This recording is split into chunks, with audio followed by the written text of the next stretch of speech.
boa noite para você. O Entrevista Coletiva de hoje é sobre a dengue, o avanço da doença em Minas Gerais, com aumento superior a 750% nos registros na primeira quinzena de janeiro em relação ao mesmo período do ano passado. E a circulação do tipo 3 da doença estão entre os fatores que preocupam as autoridades, que inclusive decretaram situação de emergência para a doença. E para falar sobre esse tema, eu recebo o secretário de Saúde, de Estado de Saúde de Minas Gerais, Fábio Baccheretti. Muito boa noite, secretário. Boa noite, é um prazer estar aqui com vocês, Orion, professor Zé Geraldo. Eu recebo também o epidemiologista, vice-presidente da Sociedade Brasileira de Imunizações e assessor de vacinas do Hermes Pardini, doutor José Geraldo Leite Ribeiro. Muito boa noite, doutor. Boa noite, é um prazer estar de novo aqui na Band. E quem me ajuda nesta entrevista é o comentarista de política da Band Minas, Orion Teixeira. Muito boa noite, Orion. Boa noite, André. Boa noite, doutor Geraldo, secretário. Prazer. Senhores, no começo, nessa abertura, eu falei sobre a questão do aumento do número de casos, um aumento exponencial, mais de 750%, e também sobre a circulação do tipo 3. E eu queria que os senhores começassem essa entrevista falando, traçando um panorama mesmo da dengue no estado. O que preocupa mais? Por que a gente está nessa situação de emergência? É o número de casos? É a questão do tipo 3? Outros fatores, fatores climáticos, por exemplo, por conta do El Niño, enfim. Por que a gente tem que se preocupar tanto com a dengue nesse momento? Obrigado. Então, inicialmente, o que nós já estamos vendo de diferente neste ano, primeiro, é um crescimento muito precoce em relação à incidência da doença. Desde outubro, nós estamos vendo esse crescimento, que não é muito natural. Se a gente olhar os anos, até o ano passado, que foram quase 400 mil casos, o ano de 2016, 2019, dezembro e janeiro se iniciou esse aumento. Este ano é precoce.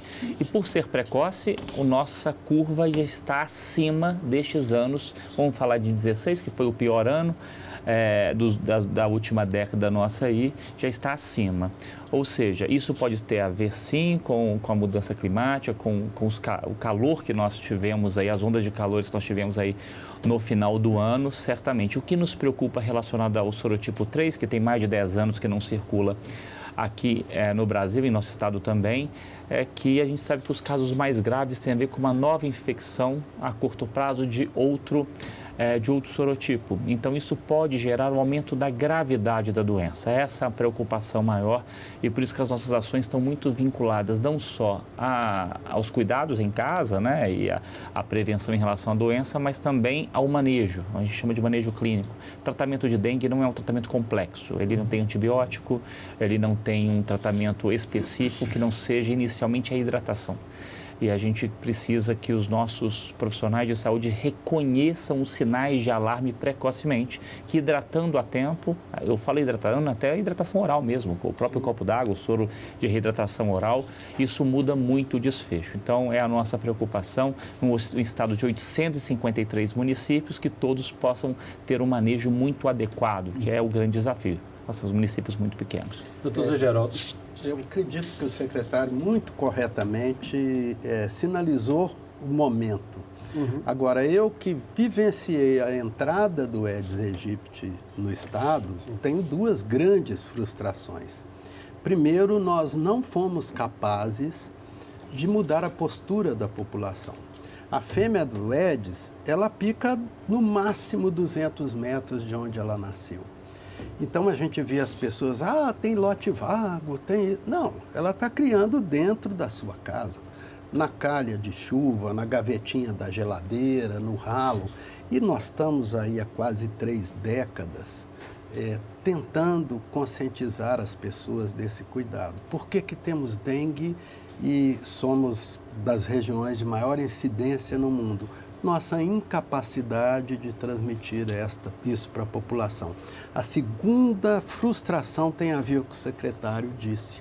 Nós estamos há décadas treinando os profissionais de saúde para que sigam o protocolo de atendimento de dengue. Está tudo escritinho, bonitinho, tem um fluxo, você classifica a gravidade, para essa você faz essa.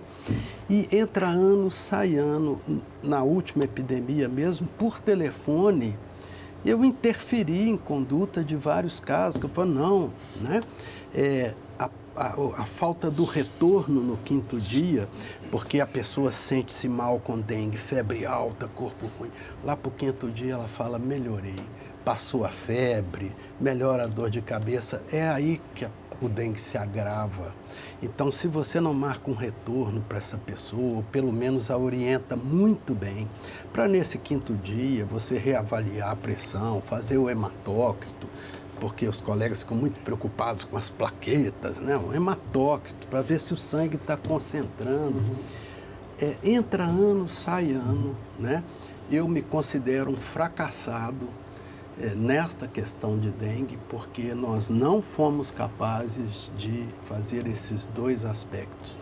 Eu tenho acompanhado a luta da Secretaria para preparar a atenção, que é o que se pode fazer de momento, né? Nesse ano, e me coloco à disposição e tenho certeza que vão fazer um melhor trabalho do que a gente já fez no passado, porque a gente vai aprendendo, né? E é preciso mobilizar de forma muito importante as UPAs, os setores de atendimento, a atenção primária, que é onde vão a maioria dos casos, para uma condução adequada. É o que o secretário falou, né?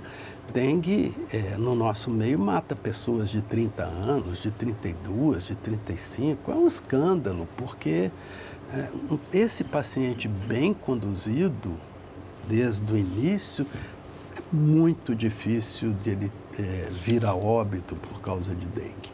Secretário, nesse reconhecimento aí do Dr. José Geraldo, da experiência dele, da falta da informação, educação em saúde, quer dizer, não faltam campanhas mais permanentes nesse esclarecimento? O senhor deu algumas dicas de manejo doméstico, manejo clínico aí, a respeito do tratamento da dengue, que não existe um tratamento específico, né? Essas mortes poderiam ser evitadas? Os profissionais recebem essas orientações? Estão capacitados para atender? É isso, exatamente, são mortes evitáveis. Vamos considerar que toda morte em geral de dengue ou chikungunya, lembrando que é importante dizer que chikungunya se achava que não matava, mata igual dengue, né? Se tem a letalidade muito parecida, são mortes evitáveis. Obviamente, nós temos aí um estado com 853 municípios como Belo Horizonte com quase 3 milhões de habitantes e municípios com 836 municípios. Então, é heterogêneo, é complexo.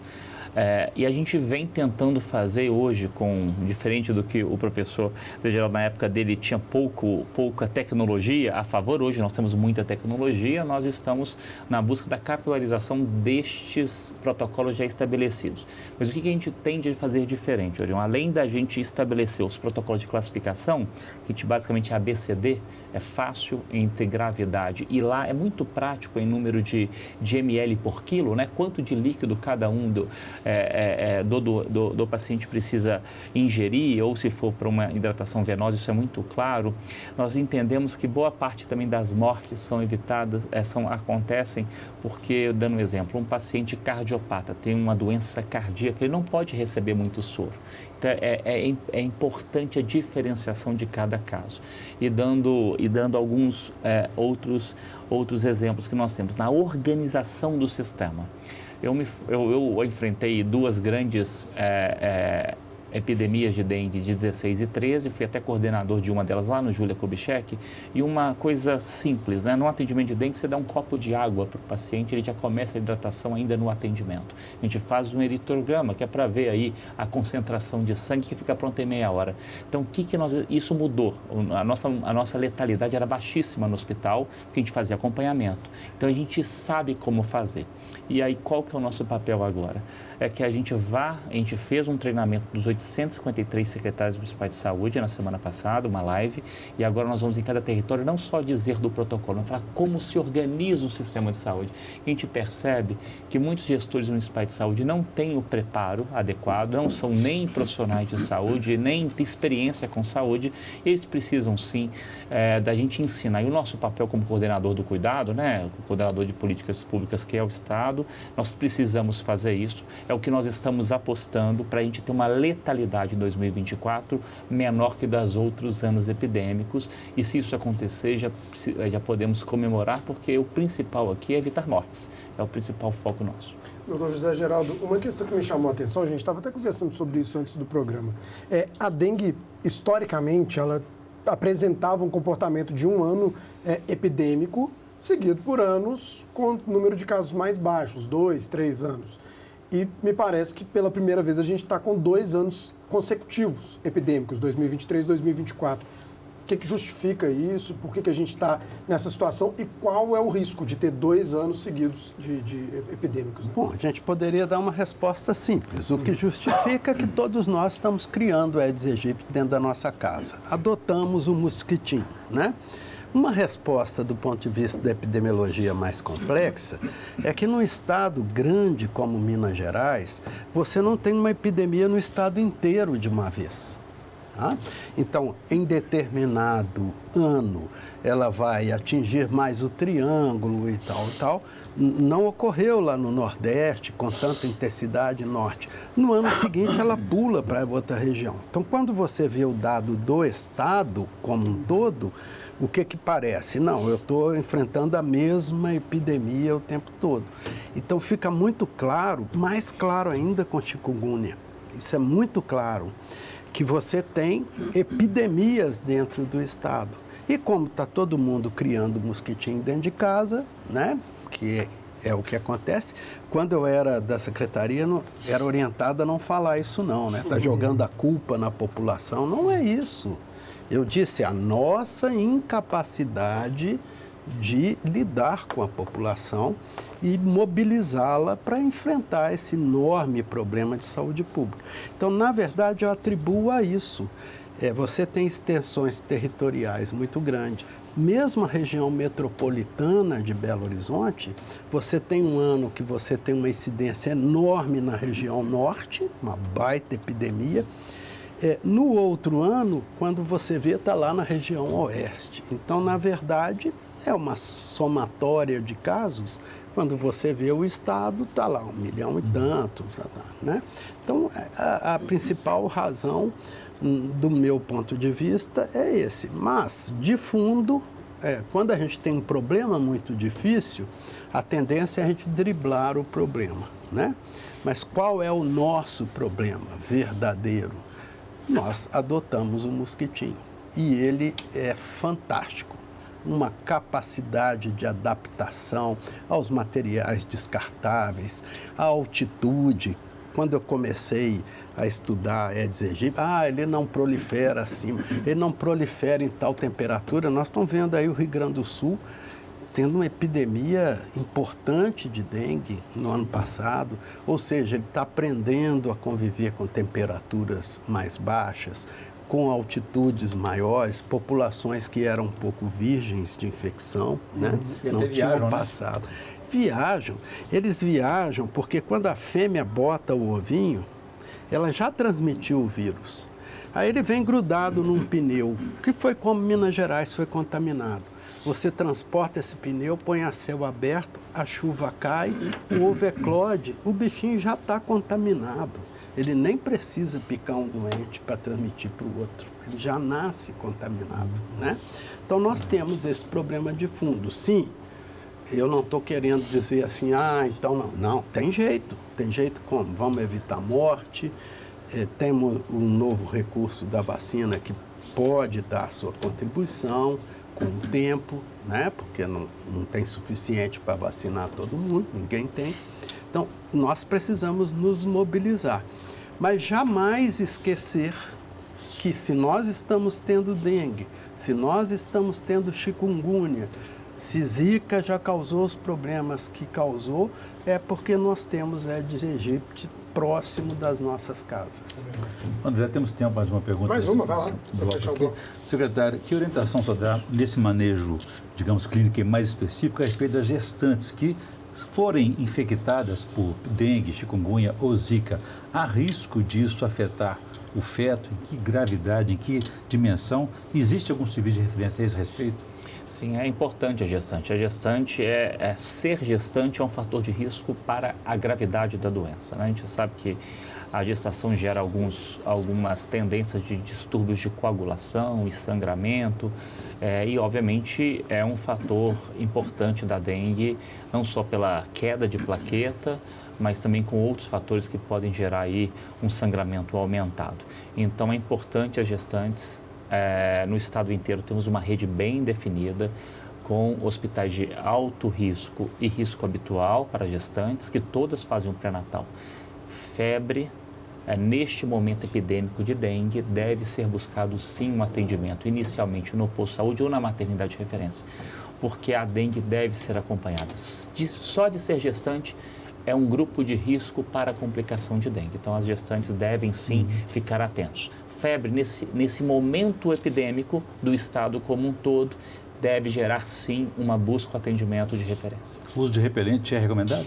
O uso de repelente, porque apesar de termos só 2 casos suspeitos de Zika hoje em Minas Gerais, a Zika existe, o Aedes aegypti está aí e a Zika em especial para o feto é algo já conhecido, mas o uso de repelente para todos, especialmente para a gestante, como o uso de roupas longas, é fundamental. Nós viveremos aí 2 meses com altas taxas de incidências e é um momento crítico para gestantes. Vamos fazer o seguinte, rápido intervalo e entrevista coletiva volta em instantes, não saia daí.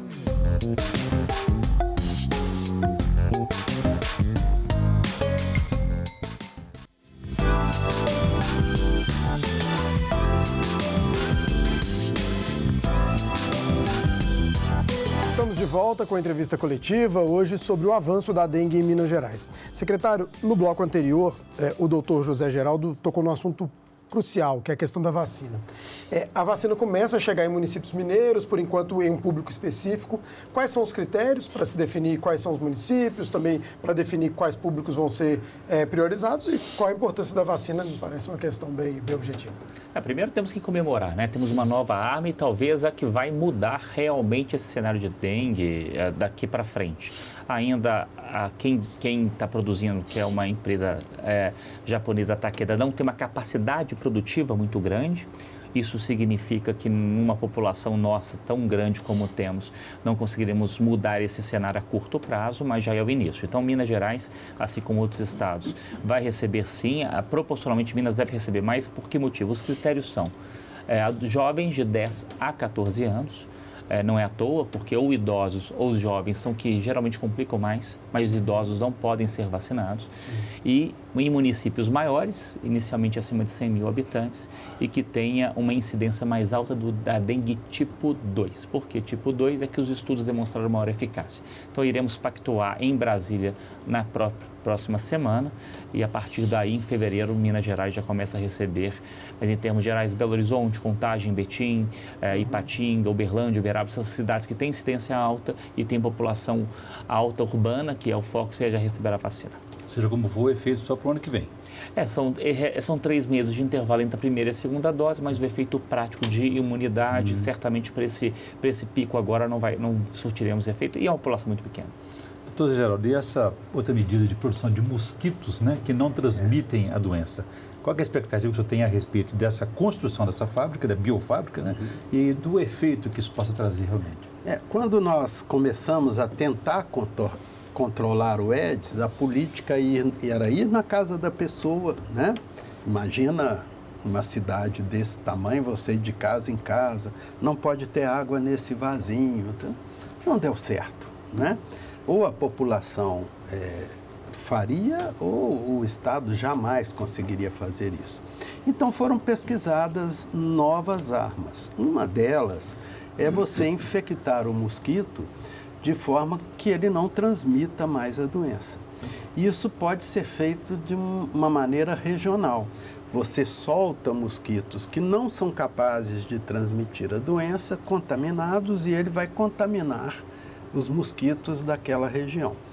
As primeiras avaliações, Belo Horizonte é um município que faz parte desses estudos, foram muito positivos. Agora, não existe uma experiência ainda para dizer isso vai controlar dengue num estado, num país, né?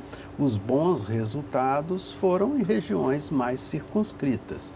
Então, é uma esperança, porque, como o secretário colocou, vacinação vai nos ajudar muito em dengue, né? Vamos começar agora, o benefício vai ser para esse grupo de 10 a 14, né?